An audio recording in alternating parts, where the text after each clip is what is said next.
प्रिय विद्यार्थियों, ये हमारे चैनल का फर्स्ट वीडियो है। इसका टॉपिक है वोटिंग बिहेवियर इन इंडिया। आशा करती हूँ कि यह कंटेंट आपको पसंद आएगा और यदि पसंद आए, यूज़फुल लगे तो इसे लाइक कर लीजिएगा, चैनल को सब्सक्राइब कर लीजिएगा और बेल आइकन को दबा दीजिएगा ताकि नई वीडियोस की नोटिफिकेशन आपको फटाफट से मिल जाए। तो इसमें हम लोग क्या क्या जानेंगे, इस वीडियो के माध्यम से, इस लेक्चर के माध्यम से आप लोग जानने वाले हैं वोटिंग बिहेवियर क्या होता है, ठीक है, इसका मीनिंग और साथ ही साथ इसके निर्धारक तत्व, डिटर्मिनेंट्स ऑफ वोटिंग बिहेवियर। तो चलिए जानते हैं। फर्स्ट पास्ट द पोस्ट, यह एक ऐसी प्रणाली है जिसमें प्रत्येक निर्वाचन क्षेत्र में जिस प्रत्याशी को सर्वाधिक मत प्राप्त होते हैं वह चुनाव जीत जाता है। क्लियर? यानी कि फर्स्ट पास्ट द पोस्ट एक ऐसी प्रणाली है जिसमें जब चुनाव होता है तो जिस नेता को सबसे अधिक वोट मिलती है, सबसे अधिक संख्या में वोट मिलती है, वह जो है चुनाव जीत जाता है। ठीक है, निर्वाचन क्षेत्र यानी कि जहाँ पे चुनाव का जो क्षेत्र होता है, जहाँ पे चुनाव होता है, उसको कहते हैं निर्वाचन क्षेत्र। और प्रत्याशी, प्रत्याशी का अर्थ है जो चुनाव में खड़े होते हैं, ठीक है, चुनाव में जो लड़ते हैं यानी कि जो नेता होते हैं उसको कहते हैं प्रत्याशी। क्लियर? वोटिंग बिहेवियर, मतदान व्यवहार या मत व्यवहार में उस कारण का पता लगाया जाता है जिसके वजह से मतदाता ने यानी वोटर्स ने प्रत्याशी को, ठीक है, यानी कि अपने नेता को चुना है। मतदान व्यवहार में क्या होता है? मतदान व्यवहार में उस कारण का पता लगाया जाता है जिसकी वजह से वोटर ने या मतदाता ने प्रत्याशी को चुना है। मतदान व्यवहार राजनीतिक के साथ साथ एक मनोवैज्ञानिक धारणा भी है। ठीक है, वोटिंग बिहेवियर एक पॉलिटिकल कॉन्सेप्ट तो है ही, साथ ये एक साइकोलॉजिकल कॉन्सेप्ट भी है। ठीक है, इसमें मतदान व्यवहार जो है, वोटिंग बिहेवियर, इसमें क्या अध्ययन किया जाता है? वोटिंग बिहेवियर में यह अध्ययन किया जाता है कि सार्वजनिक चुनाव में लोग कैसे वोट करते हैं। भारत में सार्वभौमिक वयस्क मताधिकार की अवधारणा को अपनाया गया है।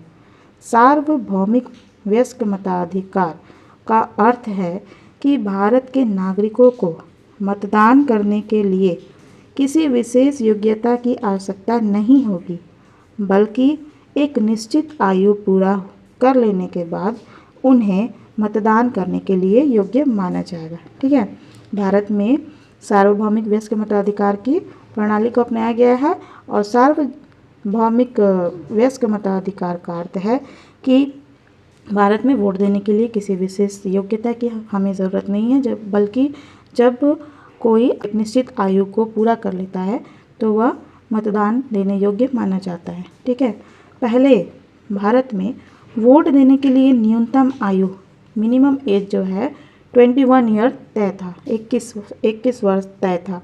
लेकिन 61वें संविधान संशोधन में न्यूनतम आयु 21 वर्ष से घटाकर 18 वर्ष कर दिया गया। ठीक है, ये चीज़ आप याद रखिएगा क्योंकि ये ऑब्जेक्टिव में पूछा जा सकता है आपसे कि कौन सा संवैधानिक संशोधन में न्यूनतम आयु 21 वर्ष से 18 वर्ष कर दिया गया था वोटिंग के लिए। ठीक है, तो 61वें संविधान संशोधन में न्यूनतम आयु 21 वर्ष से घटाकर 18 वर्ष कर दिया गया।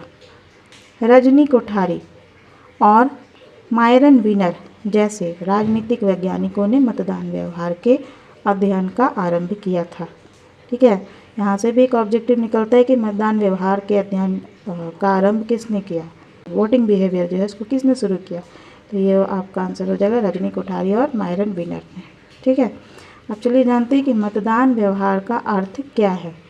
मतदान व्यवहार, मतदान व्यवहार का सामान्य अर्थ मतदाताओं की उस मनोस्थिति से है जिससे प्रभावित होकर कोई मतदाता मतदान करता है।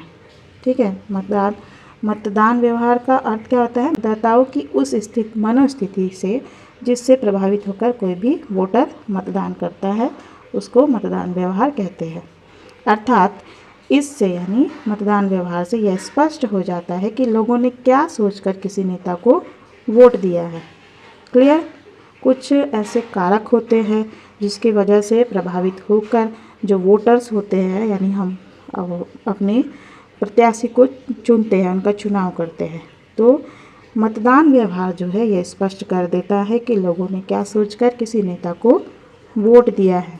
ठीक है, चलिए अब जान लेते हैं कि कौन कौन से ऐसे कारक हैं जो मतदान व्यवहार को प्रभावित करते हैं। डिटर्मिनेंट्स ऑफ वोटिंग बिहेवियर, मतदान व्यवहार के निर्धारक तत्व।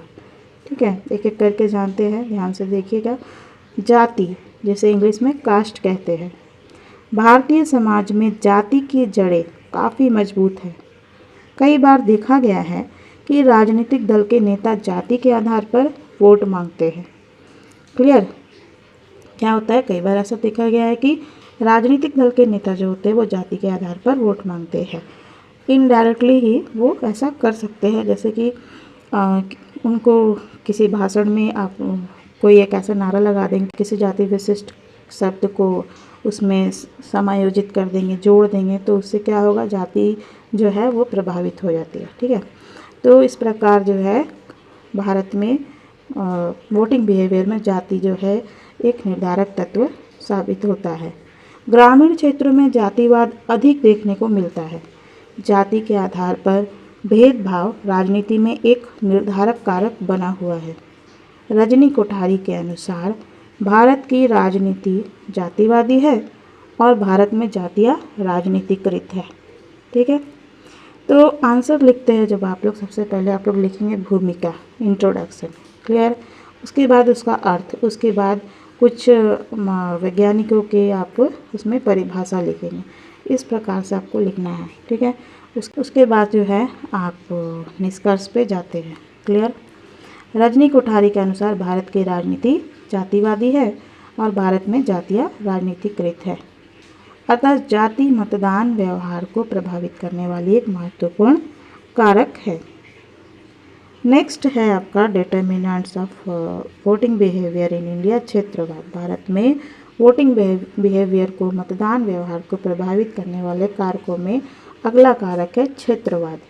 किसी विशिष्ट क्षेत्र के मतदाता उस प्रत्याशी को वोट देना उचित समझते हैं जो उनके क्षेत्र का हो, क्योंकि उस प्रत्याशी में उनको अपनत्व की भावना मिलती है।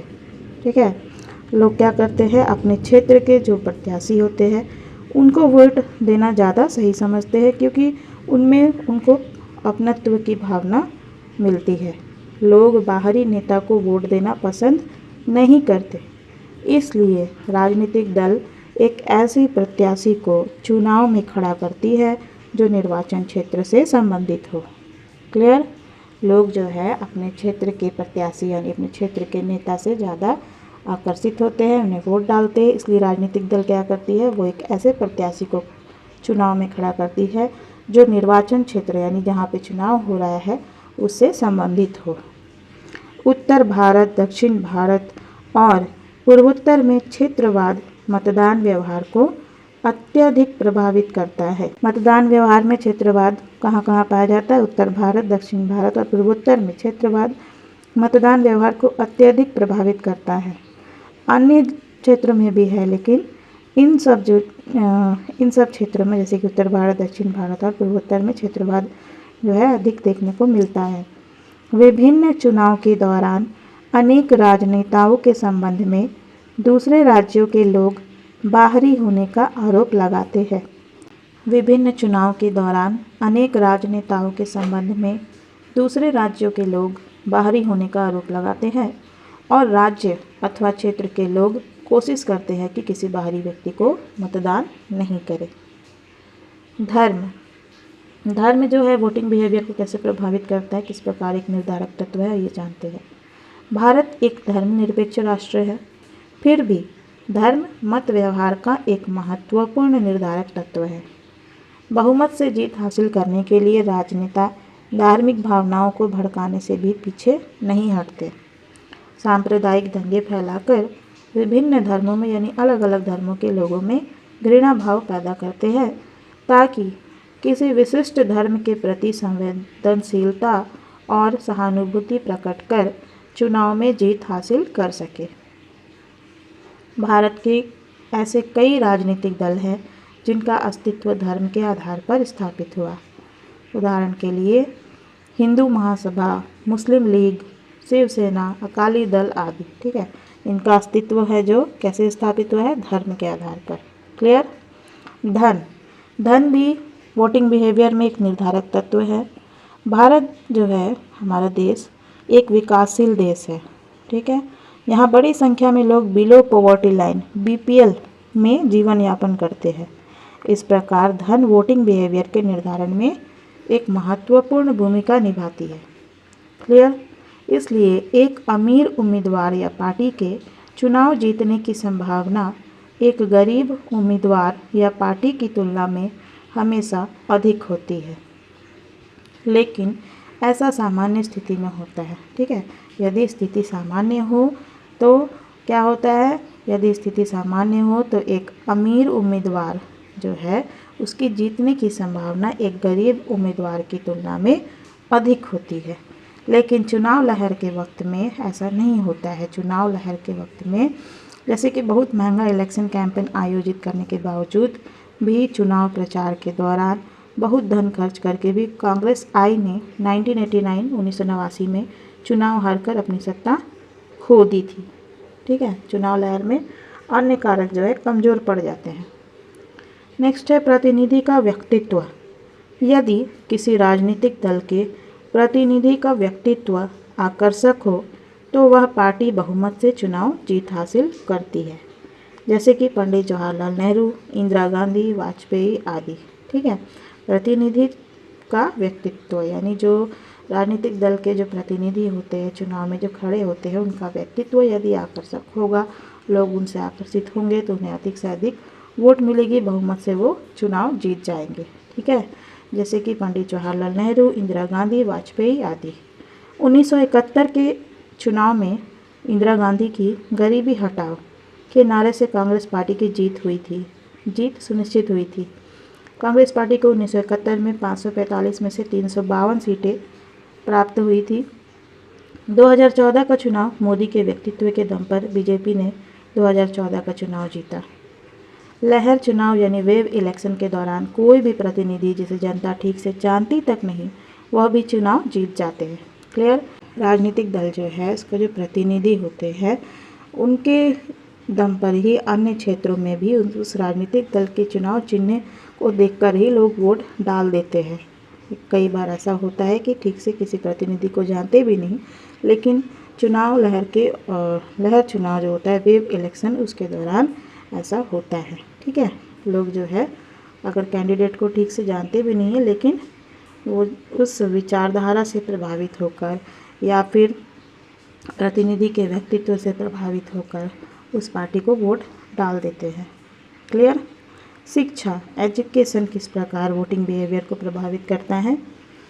शिक्षा अक्सर यह देखा जाता है कि अनपढ़ों की तुलना में अनएजुकेटेड के कंपैरिजन में शिक्षित लोग जो होते हैं एजुकेटेड लोग जो होते हैं वोट डालने में अधिक रुचि रखते हैं, ठीक है। उनको ज़्यादा इंटरेस्ट होता है क्योंकि एजुकेटेड लोग जो होते हैं वे वोट देने के अपने अधिकार के महत्व से परिचित होते हैं। इस प्रकार शिक्षा व्यक्ति के मतदान व्यवहार को वोटिंग बिहेवियर को प्रभावित करता है। अधिकांश शिक्षित लोग यानी ज़्यादातर शिक्षित लोग जो होते हैं धर्म, जाति, भाषा आदि के आधार पर वोट नहीं देते, ठीक है, बल्कि राष्ट्रीय हित नेशनल इंटरेस्ट देश के विकास को ध्यान में रखकर वोट देते हैं। कुछ अपवाद स्वरूप जो होते हैं एक्सेप्शनल जो एजुकेटेड लोग भी है वो भी जाति, धर्म, भाषा के आधार पर वोट डालते हैं, लेकिन अधिकांश शिक्षित लोग, ठीक है, मैक्सिमम एजुकेटेड लोग जो होते हैं वो धर्म, जाति, भाषा के आधार पर वोट नहीं देते बल्कि राष्ट्रीय हित नेशनल इंटरेस्ट देश के विकास को ध्यान में रखकर वोट देते हैं। और शिक्षा के प्रसार के साथ साथ मताधिकार का उपयोग भी बढ़ रहा है और इस दौरान 16वीं लोकसभा का चुनाव में मतदान का प्रतिशत 66.38% हो गया था, ठीक है। यानी जितना लोग एजुकेटेड हो रहे हैं उतने ही मताधिकार का प्रयोग भी बढ़ रहा है क्योंकि देखा गया है कि 16वीं लोकसभा चुनाव में मतदान का जो परसेंटेज है वो 66.38% हो गया था, जो कि पहले की चुनावों की तुलना में काफ़ी अधिक था। भाषा जो है वोटिंग बिहेवियर को प्रभावित करती है क्योंकि हर व्यक्ति अपनी बोलचाल की भाषा को श्रेष्ठ समझता है क्योंकि लोग अपनी भाषा से भावनात्मक लगाव रखते हैं, ठीक है।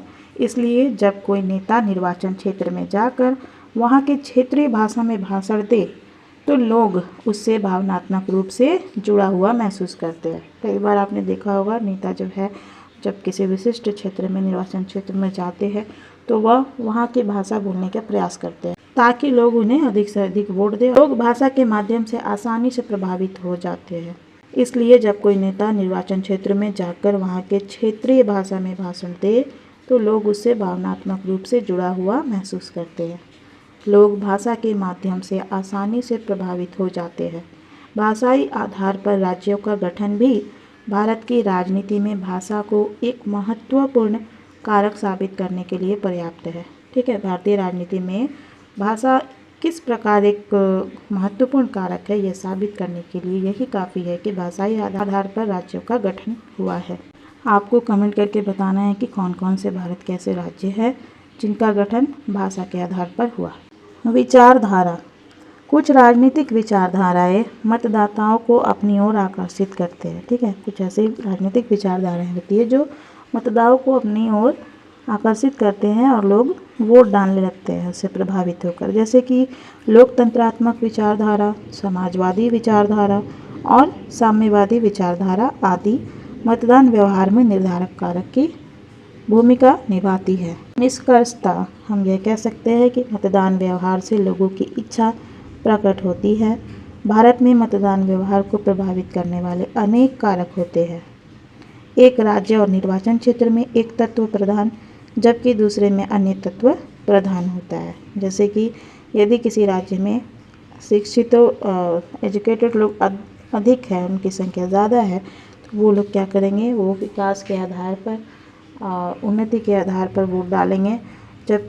और यदि दूसरे क्षेत्र में अनपढ़ों की संख्या अधिक है तो वो लोग क्या करेंगे, धर्म, जाति के आधार पर, भाषा के आधार पर, क्षेत्रीयता के आधार पर वोट डालना अधिक पसंद करते हैं। ठीक है, तो इसलिए यदि किसी एक क्षेत्र में एक तत्व प्रधान है तो दूसरे अन्य क्षेत्र में अन्य तत्व प्रधान होता है। क्लियर? अतः लोगों को भावनाओं में बहकर वोट नहीं देना चाहिए क्योंकि हमारे द्वारा चुने गए प्रत्याशी ही हम पर शासन करते हैं।